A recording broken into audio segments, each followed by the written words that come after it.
Samantala, tradisyon na tuwing mahal na araw ang pagtatanghal ng pasyon o ang pagsasadula sa sakripisyo ni Kristo. Sa isang teatro sa Quezon City, taon-taong binibigyan ng kakaibang buhay ang nakasanayan nating pasyon gamit ang mga puppet.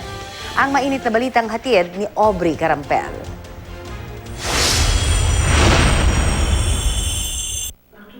Kasabay ng Palm Sunday at hudyat ng pagsisimula ng Holy Week ay muling isinadula ang puppet pasyon ng Teatrong Mulat ng Pilipinas sa Quezon City. Sa play na ito na gamit ang mga puppet, ipinakita ang banal na linggo para sa mga Kristiyano, ang pinagdaan ng paghihirap ni Jesucristo hanggang sa kanyang pagpapapako sa krus at muling pagkabuhay. Ang puppet pasyon ay 32 taon nang ipinapalabas na orihinal na isinulat at idinirect ng playwright at university professor na si Amelia La Peña Bonifacio. Maging ang mga ginamit daw na puppet na ipinaukit pa sa paite ay kasing edad na rin ng dula. Taon-taon pinapalabas namin, mula sa 2 taon sa CCP, tapos sa iba't ibang sa Intramuros.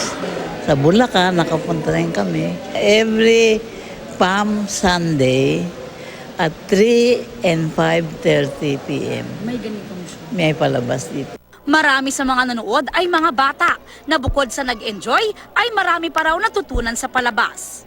Pinakita po yung mga moral lessons na pinakita po sa kanya, yung dati niya pong ginagawa. Ganda po, madaming matututunan.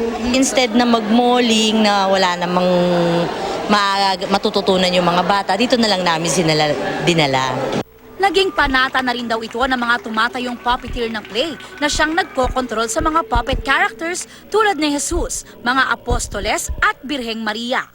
Minana na ni Amihan Bonifacio Ramolete mula sa kanyang ina ang hilig sa puppetry na siya na ngayong tumatayong direktor ng Puppet Pasyon.